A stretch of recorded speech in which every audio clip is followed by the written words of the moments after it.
कि सूचना मिलने के बाद भी जान नहीं बचाई जाती तो जिम्मेदार कौन है? खबर के इस पहलू पर बात करने जा रहे हैं सबसे पहले।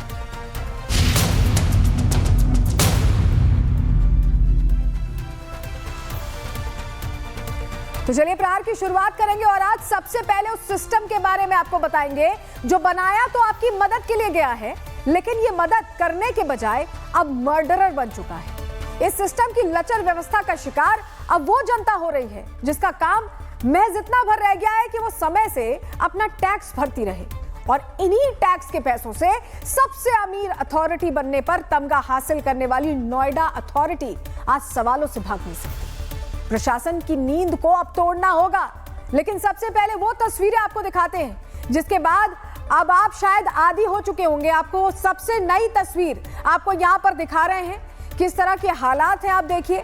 जब यह घटना घटी तो सबके मन में सवाल हुआ कि आखिर जब गुहार लगा ली गई, इंजीनियर ने कॉल कर दी, अमला मौके पर पहुंच गया, तो ऐसा क्या हुआ कि मदद ही नहीं की जा सकी? ऐसे में सिस्टम को क्यों ना मर्डरर कहा जाए? ये सबसे पहली तस्वीर, एक्सक्लूसिव तस्वीरें जो अब सामने आई है वो हम आपको दिखा रहे हैं। और आप देखिए इस तस्वीर में आपको धुंध का साया नजर आ रहा है, भीड़ नजर आ रही है, लोगों की मौजूदगी दिख रही है, और हो सकता है कि उस वक्त की ये तस्वीर हो जब ये आपाधापी चल रही थी, जब वो नौजवान अपनी जिंदगी की जंग लड़ रहा था। प्रशासनिक अमला मौजूद था, सो कॉल्ड एनडीआरएफ, एसडीआरएफ सब कुछ मौजूद था, लेकिन कोई मदद नहीं कर पाया। जान चली गई उस शख्स की। उसके पिता बोलते रहे कि बचा लो मेरे बेटे को, लेकिन कोई बचा नहीं पाया। ये उस दौरान की तस्वीरें, जो ताजा तस्वीरें सामने आई वो हम आपको दिखा रहे हैं। ये नोएडा हादसे के वक्त की तस्वीर आप देखिए, कितनी भीड़ आप देख रहे हैं, लोग जुड़ चुके हैं, प्रशासन आ चुका था, लेकिन इतना कुछ होने के बावजूद बचाया नहीं जा सका। एक और तस्वीर आप यहां देखिए गौर से, ये तस्वीर बता रही है कि क्या हालात थे उस वक्त, ये गवाही दे रही है। आप देखिए किस तरह की धुंध है, बिल्कुल शायद उस वक्त कुछ नहीं दिखाई दे रहा होगा, तभी यह हादसा हुआ भी, तभी यह हादसा पेश आया। देखिए भीड़ कितनी जुड़ गई, लेकिन कोई निकाल नहीं सका युवराज। एक डिलीवरी एजेंट बस उसने हिम्मत दिखाई, बाकी सबने हाथ खड़े कर दिए। देखिए ऐसी तस्वीरें ना जाने कितनी बार हमारी आंखों के सामने आती हैं, गुजरती हैं, जहां जनता सड़क पर उतरकर इंसाफ मांगती है, लेकिन सवाल यह है कि इंसाफ मांगा किससे जाता? हमारे देश में लोकतंत्र है और लोकतंत्र की पहली परिभाषा ही ये कहती है कि ये जनता के द्वारा चलाए जाने वाला सिस्टम है। लेकिन दुर्भाग्य की बात यह है कि इस सिस्टम से जनता सिर्फ नदारद ही नहीं बल्कि इसका शिकार भी होती है। आप ये तस्वीर देखकर समझ जाइए। अब नोएडा की सड़कों पर युवराज मेहता के लिए इंसाफ मांगने वालों के बीच ये तस्वीर सामने आई। आप ये तस्वीर गौर से देखिए। देश की राजधानी दिल्ली से महज कुछ ही किलोमीटर दूर एक 27 साल का पढ़ा लिखा युवा सिर्फ इसलिए अपनी जान गंवा देता है क्योंकि एक इंजीनियर ने सही से डाइवर्जन डिजाइन ही नहीं किया। एक ठेकेदार ने गड्ढा खोदा लेकिन उसमें कोई चेतावनी चिन्ह नहीं लगाया। एक बिल्डर जो पैसा कमाने के लिए इमारतें तो बनाता रहा लेकिन लोगों की जान को भी जोखिम में डालता गया। मदद करने के लिए बनाई गई वो टीम जो ना तो ट्रेंड है और ना ही उसके पास इमरजेंसी में मदद करने का कोई प्रोटोकॉल है, लेकिन वो टीम का हिस्सा, इमरजेंसी सर्विस का हिस्सा है। और देखिए यही वो वजह है कि रात में सैकड़ों लोगों की भीड़ के सामने एक पिता रोता रह गया और उसका बेटा जमीन के अंदर धंस चुके सिस्टम में डूब गया। आपको ये तस्वीर दिखा रहे हैं। 25 मिनट सीधी सामने गाड़ी दबी, गाड़ी के साथ पानी में पड़ा हुआ इंसान आधे घंटे से। एनडीआरएफ की टीम आई हुई है पूरी, नोएडा सेक्टर 150 में। टाइम हो रहा है 2:25। सीधी सामने गाड़ी दबी, गाड़ी के साथ पानी में पड़ा हुआ इंसान आधे घंटे से। एनडीआरएफ की टीम आई हुई है पूरी, नोएडा सेक्टर 150 में। देखिए एक एक जिम्मेदार से सवाल पूछे जाएंगे, लेकिन सबसे पहले इन जिम्मेदारों को यह एहसास भी दिला देते हैं कि उनकी नाकामी से आज देश के एक जिम्मेदार नागरिक की मौत हुई। हुआ क्या है, पूरी खबर आप डिटेल में जान लीजिए। Greater Noida sector 150 Tata eureka park society में युवराज मेहता अपने पिता राजकुमार मेहता के साथ रहते। 27 साल के युवराज मेहता पेशे से सॉफ्टवेयर इंजीनियर थे। गुरुग्राम की एक प्रतिष्ठित कंपनी में काम करते थे। मृतक पिता राजकुमार मेहता रिटायर्ड एसबीआई डायरेक्टर हैं। जो मृतक के पिता हैं वो एसबीआई डायरेक्टर रह चुके हैं और मां की कुछ साल पहले मौत हो चुकी थी। बड़ी बहन यूके में रहती है। घर से महज 500 मीटर की दूरी पर यह हादसा हुआ, जहां युवक की मौत हो गई। मौत कैसे हुई आप जानते हैं, कैसे गड्ढा खुदा हुआ था, पानी भरा हुआ था, इमरजेंसी सर्विस पहुंच गई लेकिन मदद नहीं कर पाई। युवराज ने मरने से पहले अपने पिता को कॉल किया था और रोते हुए कहा था कि वो मरना नहीं चाहते, कैसे भी उन्हें बचा लिया जाए। पहले आप ये बयान सुनिए, फिर आपको बताते हैं कैसे मदद के नाम पर ग्रेटर नोएडा में रात भर तमाशा चलाया गया। पहले तो उसने लगातार अपने बचने का प्रयास किया और देखा कि अब कंट्रोल से बाहर है, तो उसने मुझे फ़ोन किया कि पापा और मैं नाला में गिर गया हूँ, मुझे बचाओ। और मैं तत्काल वहाँ से उठ के गया और वहाँ पहुँचने में एक दो और नाला सर्च करते हुए मैं एग्जैक्ट उस लोकेशन पर पहुँचा।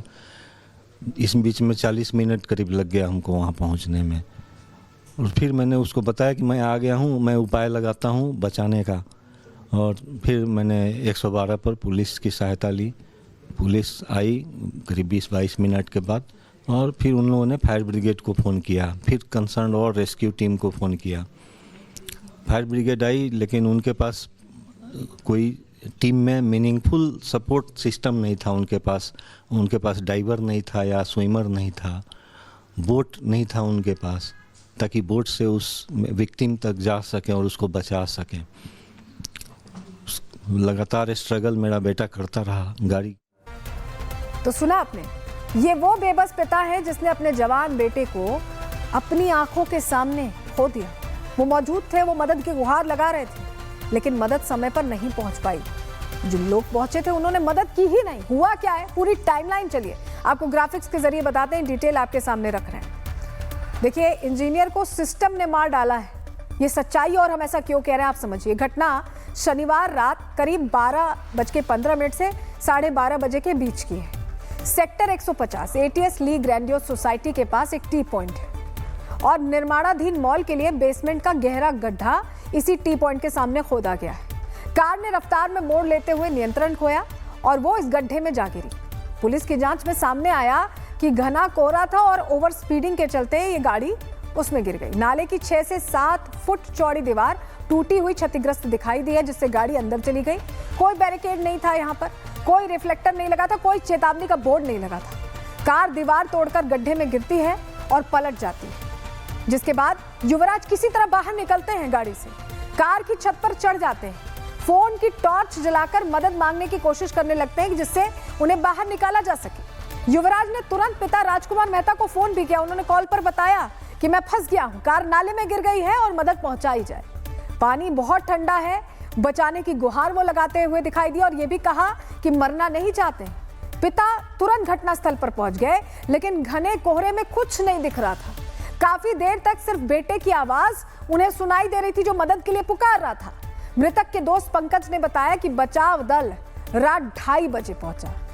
12:15 से 12:30 का हादसा, 2:30 बजे बचाव दल पहुंचता है, लेकिन 3:20 तक कोई पानी में नहीं उतरता। बचाव दल का कोई शख्स, पुलिस वहां रहती है, फायर ब्रिगेड रहती है, SDRF रहती है, NDRF रहती है, लेकिन कोई नहीं रेस्क्यू करता। 4-5 घंटे रेस्क्यू में लग जाते हैं। आरोप है कि बचाव दल पानी के अंदर उतरा ही नहीं, ठंडे पानी और लोहे की छड़ें और खतरे का हवाला बचाव दल ने दे दिया। तो ऐसी इमरजेंसी सर्विस किस काम की है? परिवार ने कहा कि अगर जल्दी एक्शन होता तो युवराज की जान बचाई जा सकती थी। पुलिस ने कहा कि अप्रशिक्षित व्यक्ति उतरता तो और मौतें हो सकती थी। अब ये देखिए, ये तो हास्यास्पद है ना कि अगर NDRF, SDRF की टीमें हैं और उसमें अप्रशिक्षित व्यक्ति है तो वो उस टीम का हिस्सा क्यों है, वो इमरजेंसी सर्विस का हिस्सा क्यों है? ये अपने आप में सवाल है। और फिर अगर कोई इमरजेंसी सर्विस बुलाएगा तो ऐसे अनट्रेन्ड लोग आएंगे क्या? हमारी सहयोगी मौके पर पहुंची, उन्होंने पूरी रिपोर्ट तैयार की, आप देखिए। आज हमारे बीच में नहीं है और इन सभी पर एक्शन लिया जाना चाहिए, कार्रवाई होनी चाहिए, लेकिन ये बहुत अब देर हो गई है क्योंकि कार्रवाई अगर पहले होती, 15 दिन पहले जब यहाँ पर हादसा हुआ था, ये जो दीवार आप टूटी हुई देख रहे हैं, यहीं से वो ट्रक नीचे गिरा था। ट्रक ड्राइवर को हालांकि गिग वर्कर्स ने बचा लिया था जैसे तैसे यहाँ पर, लेकिन उसके बाद भी किसी तरह की कोई भी एक्शन नहीं ली गई। अगर ये कार्रवाई पहले होती तो शायद आज युवराज हमारे बीच होते। और अगर 3 घंटे जब युवराज अंदर नाले में फंसे हुए थे, उस वक्त पुलिस ऑफिसर अगर युवराज को बचा पाते, अगर वो उस दिन हिम्मत दिखाकर अगर अंदर जाकर युवराज को बचा लेते तो आज युवराज हमारे बीच होता। और अगर तैरना जानते हमारी रेस्क्यू टीम और अगर फायर ब्रिगेड की टीम के पास रिसोर्स होते, लाइफ जैकेट होती, रस्सियां होती, क्रेन होते, तो वो युवराज को बचा पाते। गाड़ी अभी भी नाले के अंदर है। और अगर हम बात करें रेस्क्यू टीम की, एसडीआरएफ की टीम की, तो वो गाजियाबाद से आ रही थी। नोएडा जैसी शहर में, ग्रेटर नोएडा जैसे शहर में यहाँ पर हमारी रेस्क्यू टीम नहीं है अलॉटेड और गाजियाबाद से आने में काफी ज्यादा समय लगा। तो ये सभी लापरवाही जो है बरती गई है सभी एक डिपार्टमेंट की तरफ से, और ये लापरवाही सिर्फ और सिर्फ युवराज और उसके परिवार को भुगतनी पड़ी है, जो युवराज आज हमारे बीच में नहीं है। देखिए, हमारे सवाल कुछ लोगों को तीखे लग सकते हैं, कुछ लोगों को ये गुस्सा भी अनप्रोफेशनल लग सकता है, लेकिन आज सवाल तो पूछे जाएंगे। क्योंकि अगर एक साधारण व्यक्ति, एक डिलीवरी एजेंट सड़क से निकलते हुए इतना साहस दिखाता है कि वो खुद युवराज की मदद के लिए पानी में उतर जाता है, तो फिर मदद के नाम पर बचाव दल का हिस्सा बनने वाली ये टीम इतनी अनप्रोफेशनल कैसे हो सकती है? और शायद यही वजह है कि लोग आज खुलकर कह रहे हैं कि काश वहां मौजूद सभी लोग मुनिंदर जैसे ही होते। मैं बोला कि तुम साइड हटो, मैं अंदर जाता हूँ। मैं अंदर जाने के बाद मैंने कम से कम 30 से 40 मिनट उस भाई को ढूंढा है। जब मैं अंदर गया, मैंने जाके देखा, पहले मैं छोटी झाड़ी, आप जूम करके दिखाते हैं, सबसे पहले मैं उस झाड़ी पे लगा था। क्यों? रात में जब मैं पानी में दागा था तो मुझे ऐसा लग रहा था कि गाड़ी आधी डूबी हुई है, आधी दिख रही है, छोटी वाली झाड़ी लास्ट वाली। वहाँ से फिर मुझे टॉर्च का इशारा दिखाया गया कि सामने जाइए बीच में। फिर मैं वहाँ गया, फिर मुझे इशारा दिया गया कि राइट में जाइए। क्यों उस लड़के ने ऐसा बोल भी मारा था कि भाई गाड़ी जो है हवा में बह रही है, प्लीज़ मुझे बचा लो। गाड़ी जो है यहाँ पे गिरने के बाद लड़का वहाँ डूबा है। लड़के के ये शब्द थे? जी, कि गाड़ी पानी में बह रही है, ये शब्द भी थे उस लड़का के। लेकिन उस लड़के को बचाने के लिए कोई आगे नहीं आया। जब मदद करने के लिए किसी टीम का गठन किया जाता है तो उससे यह अपेक्षा की जाती है कि वो सच में हमारी मदद करेगी। इस टीम को जनता के टैक्स के पैसों से ही सैलरी भी दी जाती है। लेकिन नोएडा सेक्टर 150 में क्या हुआ? 2 तस्वीरों से आप पूरा माजरा समझिए, जहां किसी भी बचाव दल से हम ये उम्मीद करते हैं कि वो हमारी रक्षा करेंगे, लेकिन नोएडा में क्या हुआ? मदद के नाम पर बुलाई गई टीम सिर्फ मूक दर्शक बनी रही। घंटों तक युवराज के मरने का इंतजार किया जाता रहा क्या?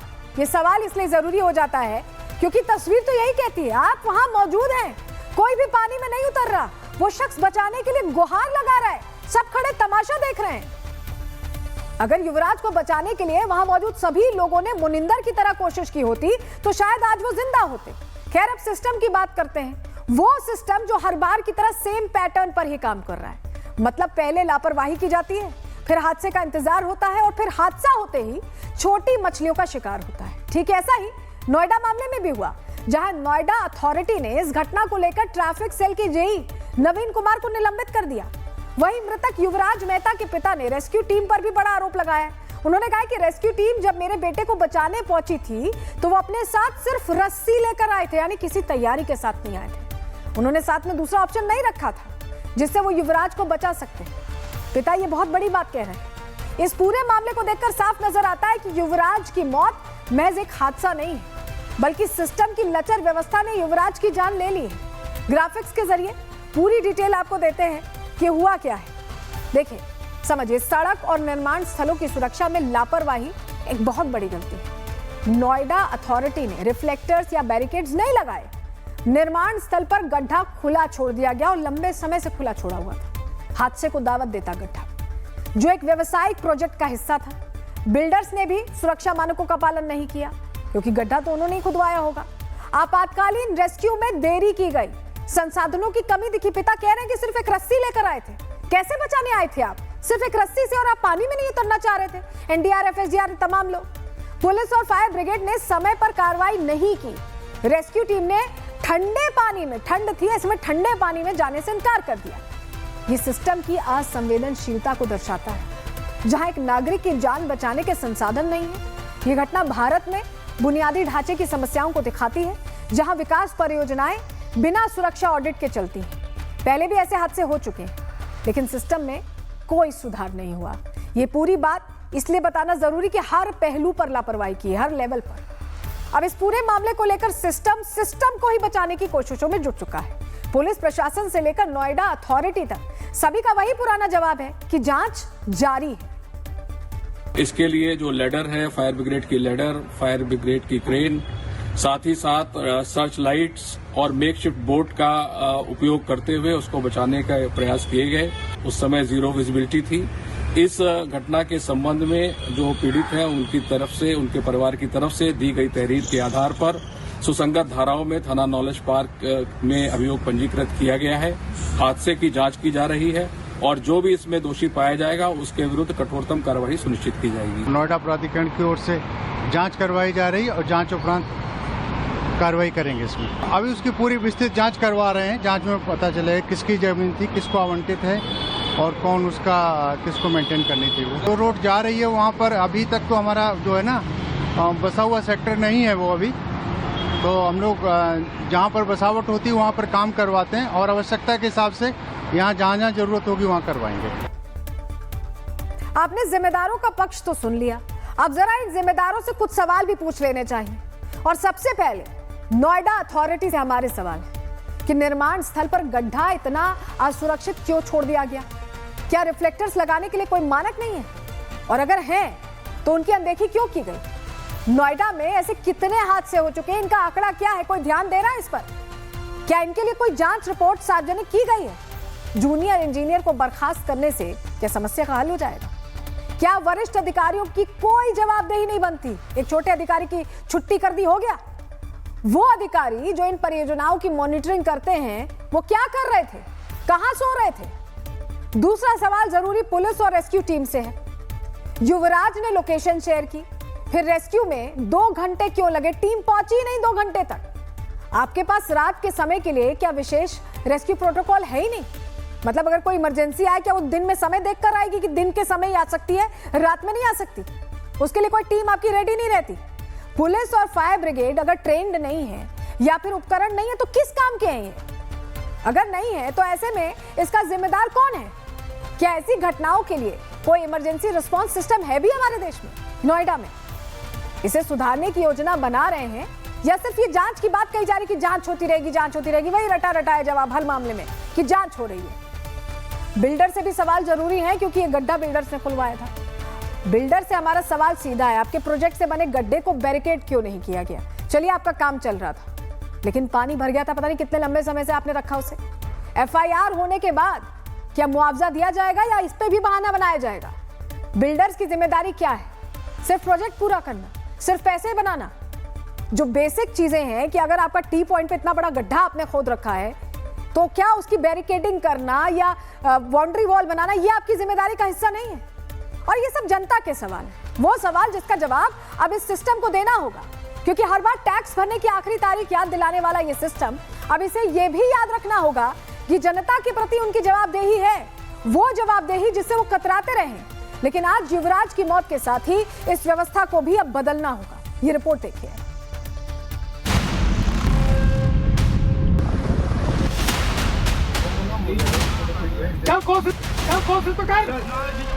एक ठंडी कोहरे से घिरी रात में एक युवा के दिल को चीरती हुई पुकार गूंजी।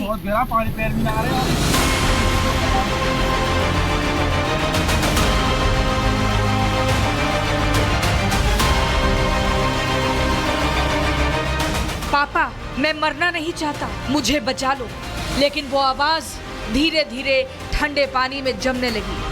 27 साल का युवराज मेहता, एक मेहनती सॉफ्टवेयर इंजीनियर जिसका जीवन सपनों से भरा था, सिस्टम के लापरवाह चरित्र की भेंट चढ़ गया। युवराज की कार नाले की बाउंड्री तोड़कर 20 से 30 फुट गहरे पानी से भरे निर्माणाधीन बेसमेंट में जा गिरी। युवराज करीब 2 घंटे तक कार की छत पर खड़े होकर बचाओ बचाओ चिल्लाता रहा। पिता को फोन कर मदद मांगी लेकिन समय पर रेस्क्यू नहीं हो सका। सुबह 4 बजे के आसपास शव बरामद हुआ। लेकिन ये कहानी सिर्फ एक हादसे की नहीं बल्कि सिस्टम की उदासीनता की है, जो एक परिवार की खुशियां छीन लेती है। इस पूरे मामले को लेकर के एक्शन जो है वो लिया जा रहा है। जेई को जो है बर्खास्त कर दिया गया है। इसके साथ ही साथ अगर हम बिल्डर्स की बात करें तो 2 बिल्डर्स को जो है शो कॉज नोटिस जारी कर दिया गया है। लेकिन फिलहाल यहाँ पे बैरिकेडिंग्स वगैरह भी लगा दी गई है। स्पॉट से तस्वीरें दिखाए, लेकिन सवाल यही उठ रहा है कि अगर ये बैरिकेडिंग्स पहले ही लगा दी जाती तो एक मासूम की जान नहीं जाती, क्योंकि 5 दिन पहले भी एक बहुत बड़ा ट्रक जो है वो भी यहाँ पे इस तरह से उसका एक्सीडेंट जो है देखने को मिला था। तो ऐसे में उस दौरान भी लोगों ने शिकायत जो है वो नोएडा अथॉरिटी में की थी, लेकिन उसके बावजूद कुछ सुनवाई नहीं हुई। ये हादसा सिर्फ कोहरे का कहर नहीं बल्कि सीधे तौर पर प्रशासनिक लापरवाही का परिणाम है। जिस जगह ये कार गिरी वो जमीन नोएडा प्राधिकरण के कब्जे में थी। वहां 40 फुट गहरा गड्ढा था, लेकिन सुरक्षा के नाम पर ना तो कोई बैरिकेडिंग थी और ना ही कोई रिफ्लेक्टर। स्थानीय लोगों का कहना है कि वो कई बार यहाँ सुरक्षा की मांग कर चुके थे, लेकिन किसी ने उनकी नहीं सुनी। हैरानी की बात यह है कि युवराज की मौत के बाद प्रशासन ने रातों रात वहां मलबा डलवाना और डाइवर्जन बोर्ड लगाना शुरू कर दिया। युवराज के पिता का सवाल है कि जो काम आज किया जा रहा है, अगर वो एक दिन पहले कर दिया जाता तो क्या उनका बेटा आज उनके साथ नहीं होता? थोड़ा और बीच में जाते या बोट से कुछ आगे जाकर वहाँ से रस्सी फेंकते तो वो पकड़ लेता और बच सकता था, लेकिन वो लोगों ने जहमत नहीं उठाई कि पानी में उतरें और सही जगह एप्रोप्रिएट जगह से उसको रस्सी का सपोर्ट दे सके। चारों जगह और भी विकल्प की तलाश कर रहा था कि कोई स्विमर मिले ताकि वो तैर के जाके मेरे बेटा को बचा सके। सिस्टम की एक अनदेखी ने एक हंसते खेलते परिवार को ताउम्र का दर्द दे दिया। पिता की तहरीर पर नोएडा पुलिस ने अब शिकायत दर्ज कर ली है और जांच की बात कर रही है, लेकिन राजकुमार मेहता की आंखों के आंसू बार बार यही पूछ रहे हैं कि क्या अब जांच से उनका बेटा वापस आएगा। Bureau report, Republic Bharat. Yuvraj की मौत के जिम्मेदार अगर ये सोच रहे हैं कि जनता इस घटना को भी भूल जाएगी, तो हम ये सुनिश्चित करते हैं कि जनता को कुछ भी भूलने नहीं देंगे। उन्हें बार बार वो घटनाएं याद दिलाते रहेंगे जहां सिस्टम की नाकामी ने आम लोगों की जान ली है। बीते कुछ सालों की अगर बात कर लें तो 2025 में रबुपुरा में एक अंडर कंस्ट्रक्शन घर की छत गिर गई, जिसमें 4 मजदूरों की मौत हुई, 7 घायल हो गए। 2025 में ही ग्रेटर नोएडा में कंस्ट्रक्शन साइट पर दीवार गिर गई, 3 मजदूरों की मौत हुई, 2 घायल हो गए। 2023 में आम्रपाली ड्रीम वैली प्रोजेक्ट में सर्विस लिफ्ट गिर गई, 14वीं मंजिल से लिफ्ट गिरने से 8 लोगों की मौत हुई थी। स्थानीय निवासियों ने लिफ्ट फंसने की शिकायत लंबे समय से की थी, लेकिन किसी ने ध्यान नहीं दिया। 2022 में नोएडा में एक बाउंड्री वॉल गिरने से 4 मजदूरों की मौत हो गई थी। नोएडा अथॉरिटी ने ठेकेदार को हायर किया था, तब भी लापरवाही हुई थी। 2017 में ग्रेटर नोएडा में अंडर कंस्ट्रक्शन बिल्डिंग गिरने से 3 की मौत हुई थी। तो ये वो आंकड़े हैं जो बार बार सामने आते रहते हैं और हम याद दिलाते रहेंगे जब तक इंसाफ नहीं होता। इन सभी मौतों के पीछे का कारण वो जिम्मेदार हैं जिन्होंने अपनी जिम्मेदारी को ईमानदारी से नहीं निभाया, क्योंकि अगर निभाया होता तो इन 8 शिकायतों के बाद भी युवराज की जान शायद नहीं जाती। ये उन शिकायतों की कॉपी है जो नोएडा अथॉरिटी के अधिकारियों को दी गई थी, लेकिन इस पर कोई कार्रवाई नहीं की गई। 8 बार शिकायत की गई, लेकिन कोई कार्रवाई नहीं हुई और हर शिकायत में लिखा था कि यहाँ पर व्यवस्था नहीं है, टी पॉइंट में इतना बड़ा गड्ढा है, कुछ हो नहीं रहा। ये देखिए, मूलभूत विकास नहीं है, ये लिखा हुआ है। ये शिकायत नंबर 2। ये अलग अलग शिकायत पत्र जो भेजे गए हैं उनकी कॉपीज हम आपको दिखा रहे हैं। 3 शिकायत नंबर 3 जो 19/12/2025 दिसंबर में की गई, और इसमें बोला गया कि इसके पास नालियों के ड्रेनेज सिस्टम खराब है, सेक्टर 150 टाटा यूरेका पार्क के पास कवर नहीं किया गया। ये सारी शिकायतें बताती हैं कि बार बार बताया जा रहा था, लेकिन नोएडा अथॉरिटी ने इसे सीरियसली नहीं लिया। और यही वजह है कि जब रिपब्लिक भारत की टीम ने इन जिम्मेदारों से सवाल पूछना चाहा तो ये हर बार की तरह हमारे सवालों से भागते नजर आए। आप सुनिए जरा। एक सवाल सर, आप नाले को कवर क्यों नहीं कर रहा है? अगर नाला कवर होगा तो जान बचती ना। मैं बोल रहा हूँ नाला पहली बार यहाँ सिविल डिपार्टमेंट से पहली बार आई यहाँ पर? वो मेरा क्राइटेरिया नहीं है। आप पहली बार आपका ये तो मैं तो डेली आता हूँ। आप नहीं देखते हैं यहाँ पर क्या गंदगी कहाँ पर है? गंदगी कहाँ है बताइए मुझे। नाले की सफाई, नाले के अंदर सही है, नाले के अंदर सही है, दलदल है। इधर देखिए सर, इधर देखिए। मैं क्या कह रहा हूँ, इधर घूम जाइए सर। मैं आपसे बोल रहा हूँ कि जो मेरा क्राइटेरिया उससे संबंधित आप सवाल कीजिए। मेरा और देखिए, सिस्टम की नाकामियां सिर्फ 1-2 जगह की बात नहीं है, बल्कि इस पूरे सिस्टम को सुधार की जरूरत है।